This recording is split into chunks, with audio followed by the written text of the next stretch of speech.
श्री सच्चिदानंद सद्गुरु साईनाथ महाराज की जय। जय गुरुदेव दत्त साईनाथ महाराज की जय।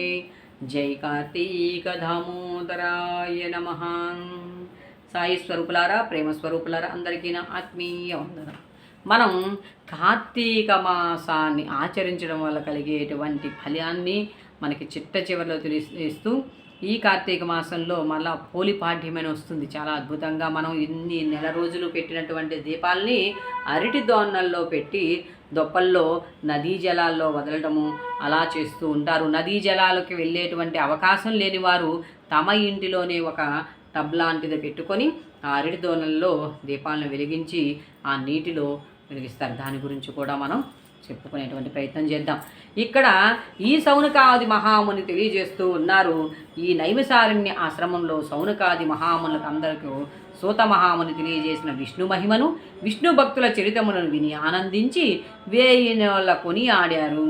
సౌనకాది మునులకు ఇంకనూ సంశయములు తీరనందున సూతునుగాంచి, ఓ ముని తిలకమా, కలియుగమందు ప్రజలు అరిషడ్వర్గములకు దాసులై అత్యాచార పరులై జీవించు సంసారము తరింపలేకున్నారు. అటువంటి వారు సులభముగా ఆచరించు తరుణోపాయమేదైనా కలదా? ధర్మములన్నింటిలో మోక్ష సాధనకు ఉపకరించు ఉత్తమ ధర్మమేది? దేవతలందరిలోనూ ముక్తి నొసంగు ఉత్తమ దైవం ఎవరు? చూడండి, అంటే అగాధమైనటువంటి అనంతమైనటువంటి చరిత్ర అన్నమాట. అందుకనే చెప్పుకుంటూ పోతూ ఉంటే సందేహ సంశయాలు వస్తూనే ఉంటాయి, మళ్ళా నివృత్తి చేస్తూనే ఉంటారు మహాత్ములు. ఇక్కడ అంటున్నాడు, మోక్ష సాధనకు ఉపహరించు ఉత్తమ ధర్మం ఏది? దేవతలందరిలోనూ ముక్తిని సొంగు ఉత్తమ దైవం ఎవరు? మానవుని ఆవరించి ఉన్న అజ్ఞానమును రూపుమాపి పుణ్యఫలమిచ్చు కార్యమేది?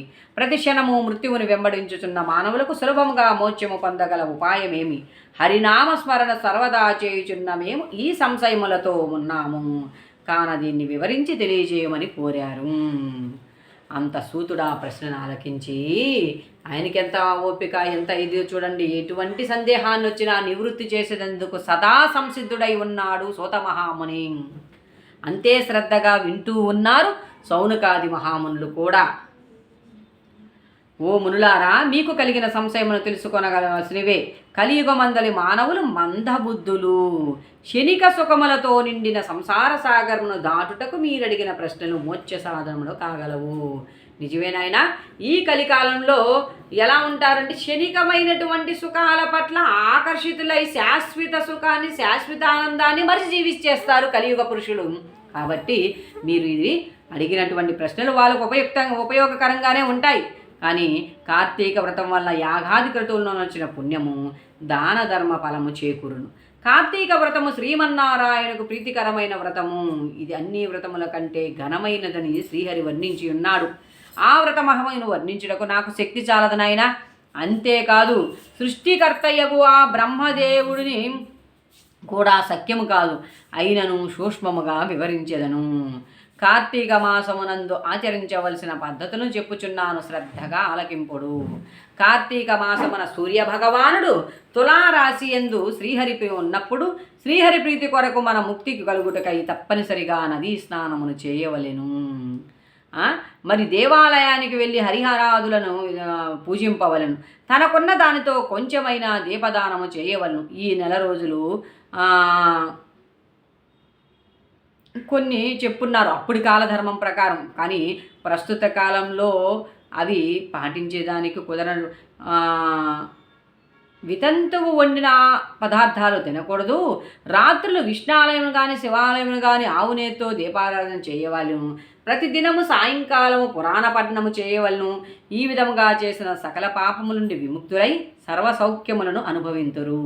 సూర్యుడు తులారాశి యందున్న నెల రోజులు ఈ విధంగా ఆచరించుచు లేక ఆచరించు వారిని చూసి ఎగతాళి చేసేవారు కానీ, వారికి ధన సహాయము చేయువారికి అడ్డుపడిన వారిని కానీ ఇహమందు అనేక కష్టములు పాల్గొట్టి, అంటే సత్కర్మలకు స్వధర్మంగా నడిచేటువంటి వాళ్ళకు కలిగించేటువంటి ఆటంకముల చేత వారి ఇబ్బందుల పాలు గురవుతారు కదా. 100% అది సత్యం.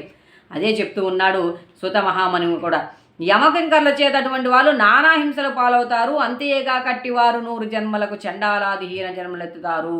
కార్తీక మాసంలో కావేరీ నదిలో కానీ, గంగా నదిలో కానీ, అఖండ గౌతమి నదిలో కానీ స్నానమాచరించి ముందు చెప్పిన విధముగా నిష్ఠతో ఆచరించిన వారు ఇహమందు సర్వసుఖములను అనుభవించుటయే కాక జన్మాంతరమున వైకుంఠవాసులగుదురు. సంవత్సరంలో వచ్చు అన్ని మాసముల కన్నా కార్తీక మాసము ఉత్తమోత్తమైనది, అధిక ఫలదాయకమైనది, హరిహరాదులకు ప్రీతికరమైనది. కనుక కార్తీక మాస వ్రత ఫలము వలన జన్మ జన్మల నుండి వారులకున్న సకల పాపములు హరించి మరు జన్మ లేక వైకుంఠమందగలరు. పుణ్యాత్ములకు మాత్రమే ఈ వ్రతం ఆచరించవాలని కోరిక పుట్టును. దుష్టులకు, దుర్మార్గులకు, పాపాత్ములకు కార్తీక మాస స్నాన కార్తీక వ్రతమన్నా ఏవగింపు. అంటే దుష్టబుద్ధి గలవాడికి ఎప్పుడు కూడా చెడు తలంపులు, చెడు ఆలోచనలే ఉంటాయి. కాబట్టి వాడు సత్యం వైపు ప్రయాణించాలనేటువంటి ఆలోచన కానీ, సత్యమైనటువంటి కర్మలను చెయ్యాలని కానీ ఏమీ అనిపించదు అనమాట. అందుకని వాడికి ఏమనిపిస్తుంది, చేసే వాళ్ళని చూస్తే ఏమబ్బా చీకటితో లేచి పెడితేనే పుణ్యం వస్తుందా, లేకపోతే లేదా. కానీ ఆ మహత్యానికి ఎందుకు అలా చెప్పారనేది మనం ప్రథమంలోనే చెప్పుకున్నాం. తమో గుణంతో కూడినటువంటి వాతావరణం ఉండటం చేత అలాగైనా లేచి ఆ చలికి ఆ దీపకాంతులు వెలిగించడం చేత ఆ దీపకాంతుల నుంచి వచ్చే ఇప్పుడు చూడండి, వాస్తవానికి ఈ వాతావరణం చేత అనేక మంది అనారోగ్యాల పాలు కూడా అవుతూ ఉంటారు. వీటన్నిటి నుంచి తప్పించుకునే దానికి మన శాస్త్రాలు ఒక రకమైన పూజా విధానాన్ని మనకు అందించారు. దుర్మార్గులకు, పాపాత్ములు కార్తీక మాసం అన్న కార్తీక ఉంటుంది. కాన ప్రతి మానవుడు ఈ పరమ సత్యమును గ్రహించి ఇటువంటి పుణ్యకాలమును చేతులారా విడువక ఆచరించవను. వీటిలో నెల రోజులు చేయలేని వారు కార్తీక శుద్ధ పౌర్ణమి నాడైనను తమ శక్తి కొలది వ్రతం ఆచరించి పురాణ శ్రవణము చేసి జాగరణము నుండి మరునాడు ఒక బ్రాహ్మణులకు భోజనమిడినచో నెల రోజులు చేసిన ఫలముతో సమాన ఫలము కలుగును. ఈ మాసములో ధనము, ధాన్యము, బంగారము, గృహము, కన్యాదానము చేసినచో ఎప్పటికి తరగని పుణ్యము లభించును. ఈ నెల రోజుల్లో ధనవంతుడైనను, భేదవాడైనను, మరెవరైనను సరే సదా హరినామస్మరణ చేసి ఇవన్నీ కూడా మనకి ఒక్కొక్క కథ రూపంలో వచ్చినవి అన్నమాట. కన్యాదానం చేయడం వల్ల ఏం పొందాడు, గోదానం ఇలా బీదవాడై కూడా అంటే ఇతరులని హేళన చేసినటువంటి లుబ్ధివితంతో ఎలా మోక్షాన్ని పొందింది, కార్తీక మాసాన్ని వ్రతాన్ని ఆచరించి దుర్మార్గులైనటువంటి భర్తను కార్తీక పౌర్ణమి యొక్క ఒత్తులు అవన్నీ వెలిగించి పురాణాన్ని వినేందుకు అందరినీ ఆహ్వానించినటువంటి స్త్రీ యొక్క లోకంలో ఉన్నటువంటి భర్తకి మరి తోటి వారికి ఎలా తన పుణ్యాన్ని సమర్పించి వారికి ముక్తిని ప్రసాదించింది. ఇటువంటి అంశాలన్నీ మనం విన్నాం కదా. కాబట్టి అలాంటి ఆచరణాత్మకమైనటువంటి చేసుకుంటూ వెళ్తే చక్కగా పుణ్యదాన తీర్థమును సేవిస్తూ దాన ధర్మం చేయుచున్న ఎడల వారికి పుణ్యలోకం వస్తుంది.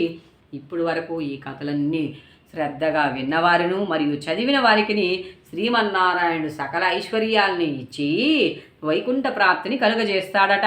ఇక ఇలా ఈ 30వ రోజు యొక్క అధ్యాయంతో మనం దీన్ని సమాప్తం చేసుకుంటూ ఉన్నాం. కార్తీక పురాణం యొక్క వ్రతకథా వ్రత విధానాలను కూడా చేసుకుంటూ ఓం సర్వేషాం స్వస్తిర్భవతు, ఓం సర్వేషాం శాంతిర్భవతు, ఓం సర్వేషాం పూర్ణం భవతు, ఓం శాంతి శాంతి శాంతి.